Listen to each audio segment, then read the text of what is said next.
Falls, welcome to the feed. Here we are. It's April 25th. I was thinking Marty. it was April Fool's Day because I'm confused by the setup. Marty comes in at 7:25 and everything is different. So we're going with a different format today because we have Chris Bergman here. He's going to show us how to do some ancient tools.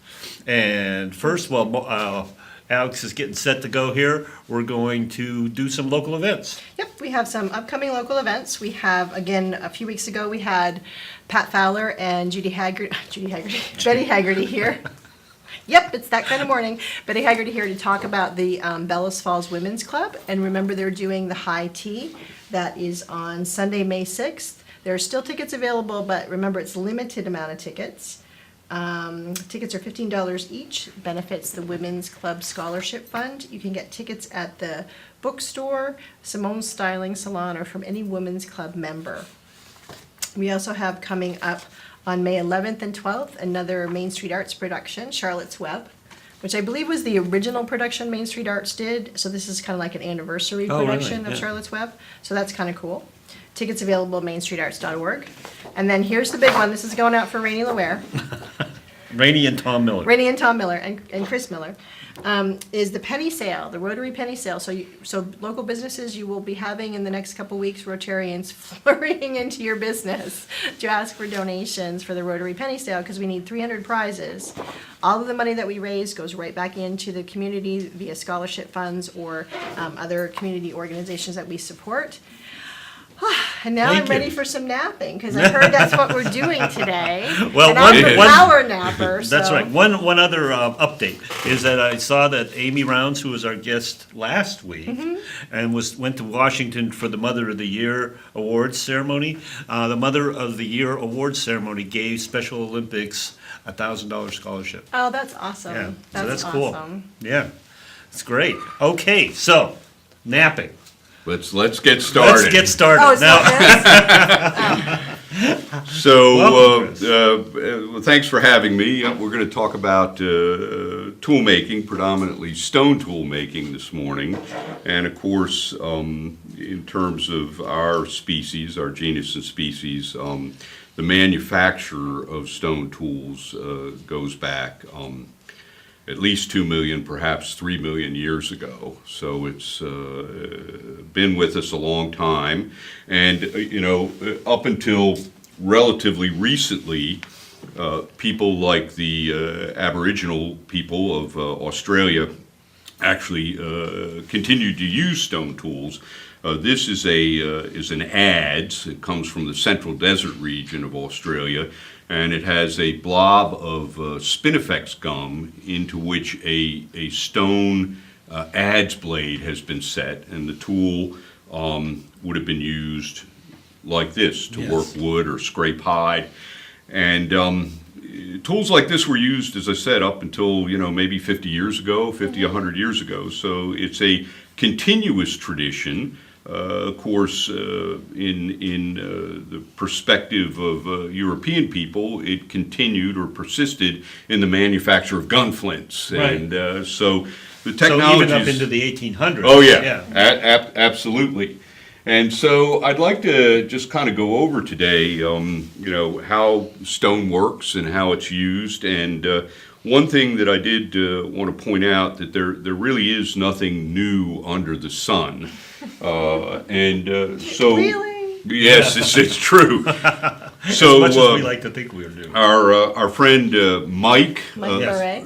from the gym lent me one of his hunting arrows today, and you can see that it has a steel frame into which razor insets have been put. This is a modern hunting broadhead, quite effective. Right. And that's what all the hunters use now, right? That's what they use now. This is exactly the same kind of broadhead, only this is a replica of a point that was found at a site in the Paris Basin, Pansevant, It is about 14,000 years old in its Wow. design Wow. type. And instead of the steel frame, there's a reindeer antler splinter here into which I grooved 2 lines and then inserted stone blades using a pine pitch that I create. So really, these 2 points are virtually identical in design. And how utilitarian is that? This point, I make What them. has it done? Well, this points of this type were made by me last year and shipped to a friend of mine in Oklahoma, and he's an avid deer hunter, very good.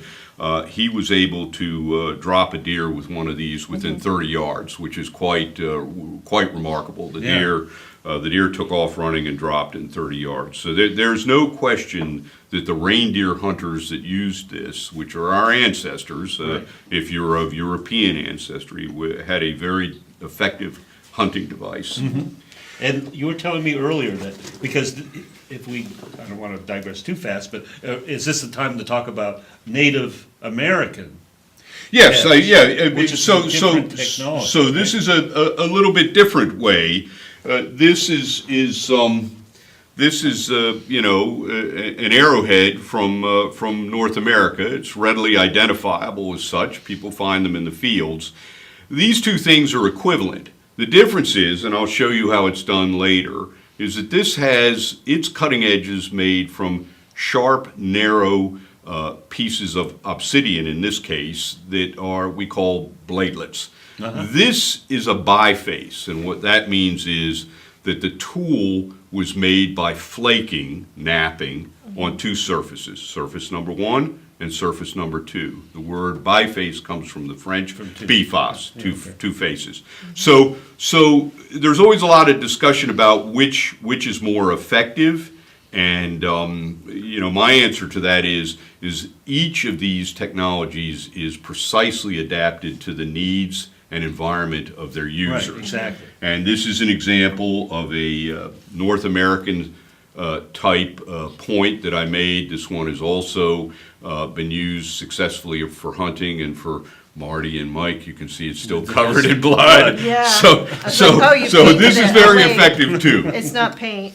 I So- thought you were coloring that. No, that's that is blood. Sorry for a little bit of gore. But So how did this all start? So I wanna just show you simply how simple stone tool manufacture is.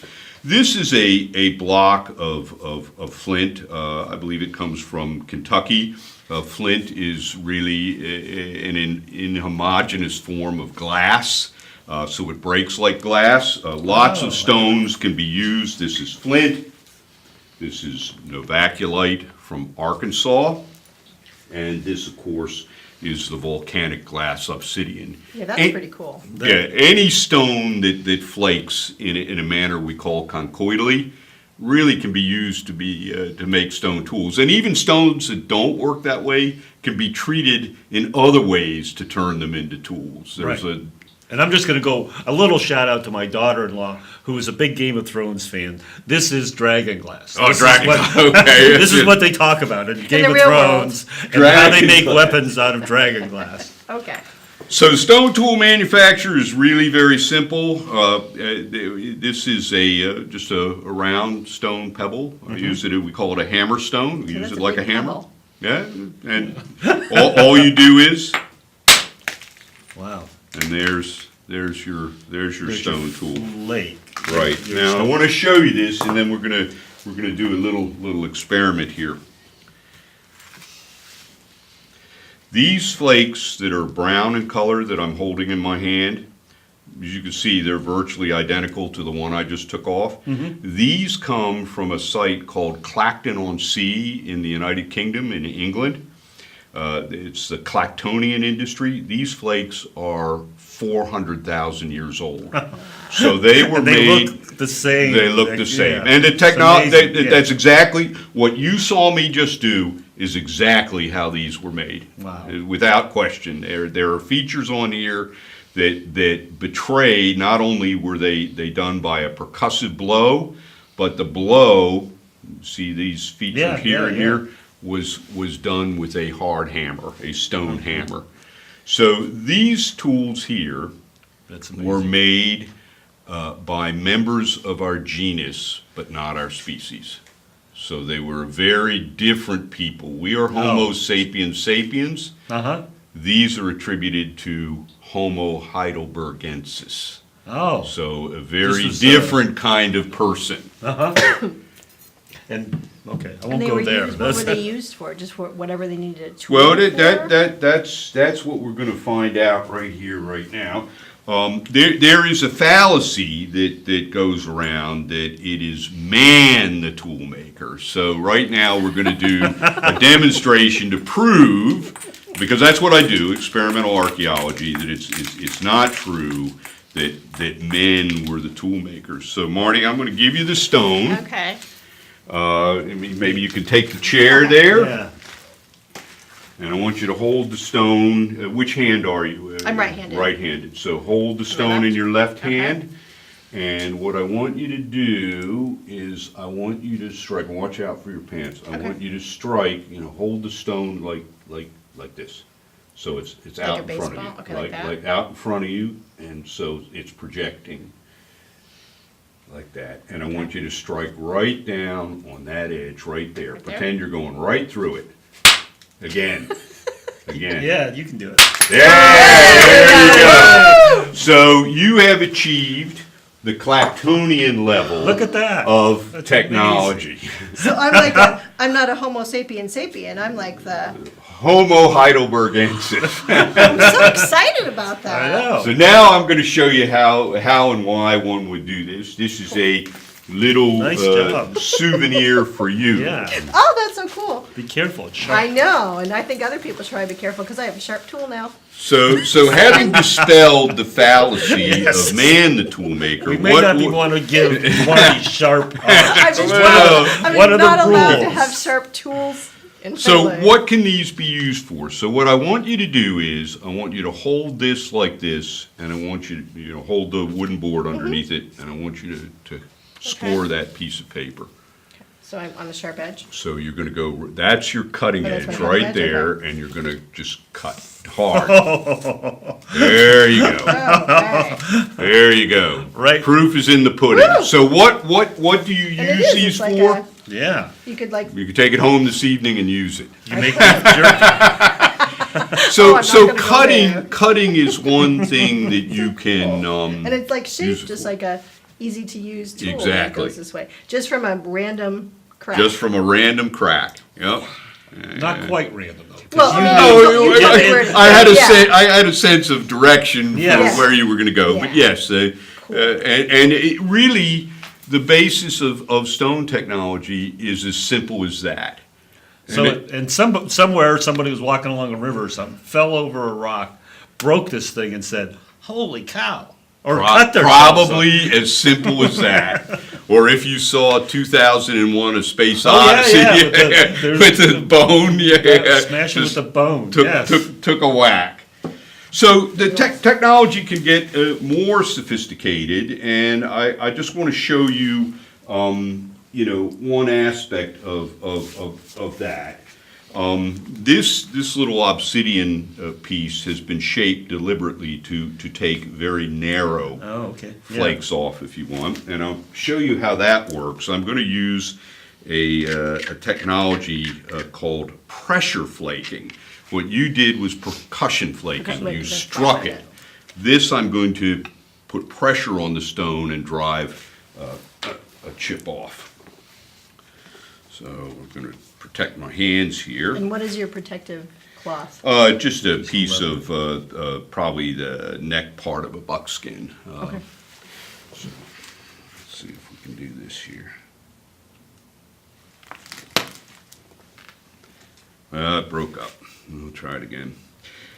So this Yeah, so that- this thing would have been long and skinny. Yeah, if you can do So- that. So That's, let me try it again and see if I can get one off here. so Because the initial phase, what you're doing right now, is that like scouring? Like you were gonna cut glass or something? Like you scour a line on the Scoring, not scouring. It's just simply to prepare the surface, So you have to something to strengthen push it. again. Yeah, to strengthen it, that's right. So let's see if I can get a long one off here, just so you can see it. Sometimes these things work, and sometimes they don't.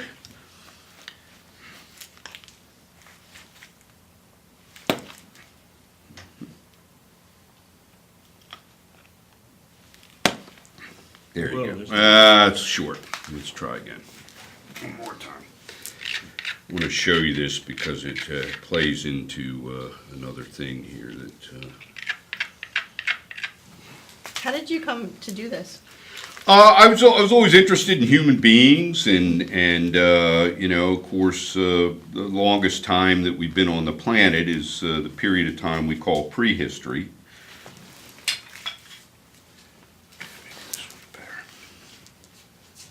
And so I was just interested in how we got to where we're at, and there's some very profound philosophical questions related to technology, and it all begins with that. I mean, it's does. literally like 2001. Yes. You know, you go from those ape-like creatures pounding the bone to a space station up and orbiting the planet. And I think technology is our adaptive niche.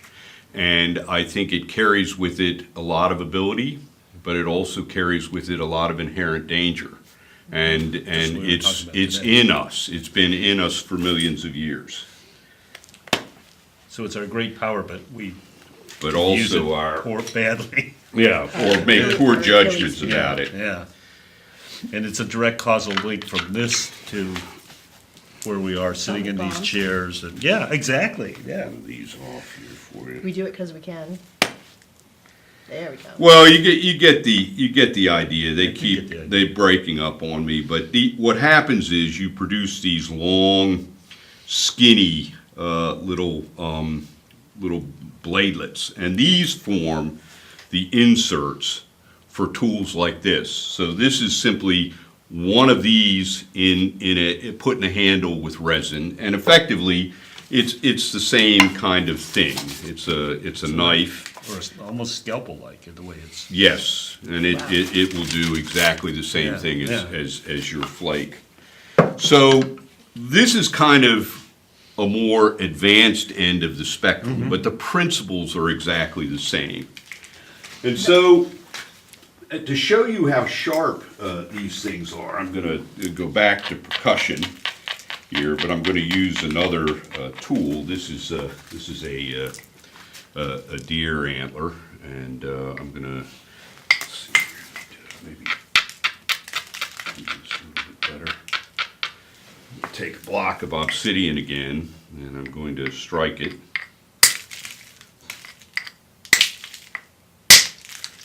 Oh, Take a piece off. So these are so sharp Look that at you that. can actually shave with them. That's how sharp that stone is there. wow. Yep. I'm not gonna try. Is that it, what you but- do in the morning then? No, I don't. I've been working on it. No, none of that. Let's see here, let's try again.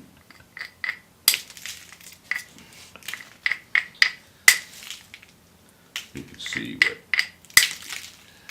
So it's almost a glancing blow, it seems like, right on the. right on the edge. Right on Yep. the edge. Yep, exactly. Where do you get obsidian?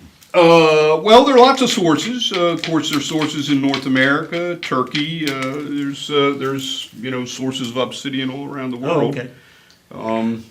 That's, I guess, one of my other questions was. There you go. Whoa, look at that one. That's more what I wanted to Yeah. try and show you. So this is a blade, and this is the kind of thing that, again, this is very curved, but you know, when you make them straighter, this is the kind of thing that gets inserted in this kind of handle here, or indeed inserted into this kind of point here. And so what you've seen is percussion flaking with stone, percussion flaking with an antler hammer, and this was pressure flaking, although was not as successful this morning. But if these ancient people were pressure flaking, would they be using another piece of antler or Yes, something like yes, that, like a pointed piece? I use these. These are This is like commonly copper, used by modern knappers because they're Oh. a little bit easier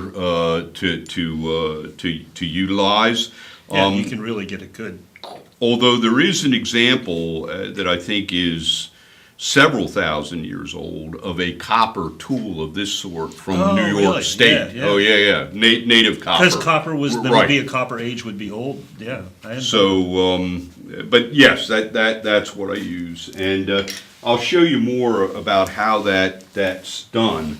So when you're making, stone points like the Native American people, the game is you got to start with something that's relatively thicker, thin it down Yeah, more and yeah. more, and ultimately get it into a shape and thickness like that. Now, why do you think the thickness would be so important?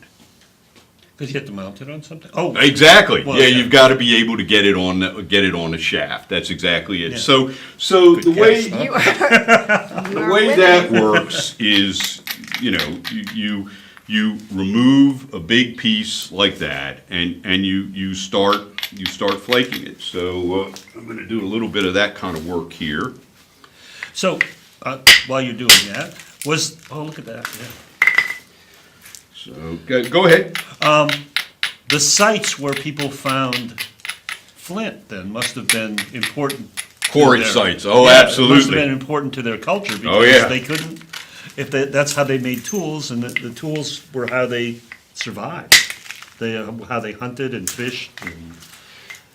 Absolutely. Yeah. So quarry sites, particularly sites where the stone was high quality, were very valued. And one of the things that Native American people did is that they would get large pieces of stone like this at the quarry. Uh-huh.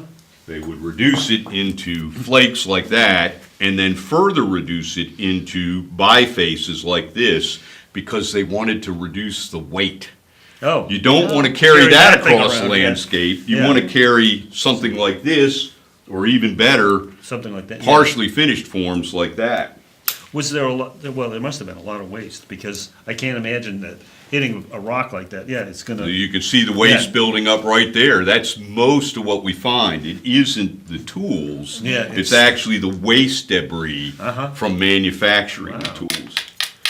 So this is percussion flaking with a soft hammer, an antler hammer.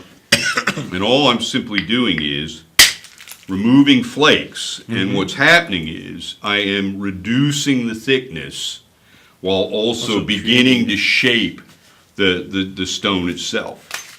So every one of these flakes that comes off, I mean, they're just as sharp as yours. I don't know where the paper went, but every one of these flakes here, is potentially, even though it's a waste flake, is potentially Yeah. a tool in its own right. And that's one of the beauties of North American bifacial technology, is that while you're producing the tool, you're make- also generating flakes that in and of themselves can be Can be used tools, as tools. yeah, yeah. Yep. Wow. So I'll take one more off here, and then I'll finish up with some pressure flaking. So let's see here. Now, when you do this, do you find it kind of like a relaxing thing? Very relaxing. That's I That's just a watching great just watching you observation. do it, Is I thought, that it's kind of that it's like when people knit or they do something like that. It's like you're just kind of so into the moment. Yeah. it's one of the few times that I actually shut down in a. So there you can Whoa. see. So you can Yeah. see, That's, There's where that flake came Yeah. from. But yes, it's a very much a hand-eye coordination, very intensive, and I can do this for hours and it's perhaps the most relaxing thing that I do. Sometimes it's not so relaxing when it's not going your way. You want to take the stone and throw it, but it is very intense. Then it and becomes anger management therapy. yes, very relaxing. Goes from relaxing to anger management, but So I'm gonna just end up here with a little demonstration of pressure flaking. This is a point that I had been working on, and what I'm gonna do is put a tang at the end, and I'll do that by And that's what you do to get it into. into the Mounting shaft. it That's together. right. Right. Yeah. So, and that's.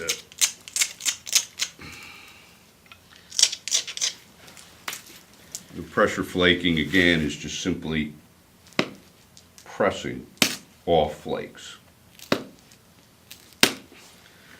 So I'm taking off much Yeah, smaller yeah. flakes now. And that looks like that's a different type of stone. Is that a different type of stone This- than what you've been using? This is Novaculite from Okay, that's Arkansas. the one the black one you said was very Obsidian, flakeable. very glass-like. glass-like, and that one's not. as This smooth. one's a little harder, although it has been thermally altered. And thermal alteration of raw materials like this allows you to make novaculite or flint. This is thermally altered, that's why it's turned pink. Its natural color will be white. Actually makes the raw material more glass-like. It's called heat treatment. yeah, yeah. Now, you can do that So- on cherts and novaculites, you can't do that on obsidian. So you're saying that after the stone was quarried or whatever, it was heated, like put in a fire? Yep. Or, yeah, okay. That's exactly right. All right, just making sure we know what's going on here. You can see lots of tiny little flakes coming off here. So that might have been another way, if you had stones around a campfire, because they'll fracture when they, And that may have been the way it was discovered. Yeah. Is someone accidentally incorporated stone into a fire. yeah. And then later went back to flake it again and discovered that its qualities had changed. Interesting. This is so Absolutely. fascinating. It's, there's nothing primitive, if you want, about prehistoric technology. It's actually highly sophisticated. You know, a lot of people, think, well, it's prehistory and it must be backward or limited. You can see the kind of flakes I'm Yeah, taking yeah. off. And you can see me beginning Yeah, to constrict that end. Right, Yep. right. They had to be super inventive. Yes, our It's like kind of laid on the ancestors. table for us now. Yeah. Literally. But something else you would say, what we were talking about earlier, is everything that we do today could be done with a stone tool. It just Absolutely. might just take longer. Just Like takes drilling longer. holes or cutting wood or. Stone is much sharper than steel. What steel has is it's much more durable. In other words, these stone edges will chip up and flake very quickly, whereas a metal blade Yeah, you have to do a lot of work. will hold up longer. But there is no metal blade that is sharper than what we've been playing Wow. with today. Wow. We gotta gotta call it a wrap day, it though. Alex has been doing a great job of changing up the cameras, running back and forth and doing, so we wanna thank him today, and we're gonna say goodbye, Bellows Falls, we have to head out, and Chris, thank you so much. Yes, this has been great. Fascinating, I just love this stuff. We're gonna get together and do some things on cellar holes, maybe? Yes, And we're gonna- go out in the field with us next, and we'll do some archaeology. Maybe something in the. This is in the world- experimental Yes. archaeology. We're going to do field archaeology. Okay, I love experimental archaeology. I learn something new every time I talk with you. Well, It's thank great. you. Great, Pleasure. Thank you. Goodbye, Bellows Falls. You can cut us whenever you want. Folks, for the feed, be sure to catch us every Wednesdays at 7:30 a.m. Also, find us on Facebook at Fact TV or tell us what you think. thefeed8@gmail.com. And don't forget to watch the feed online at www.fact8.com.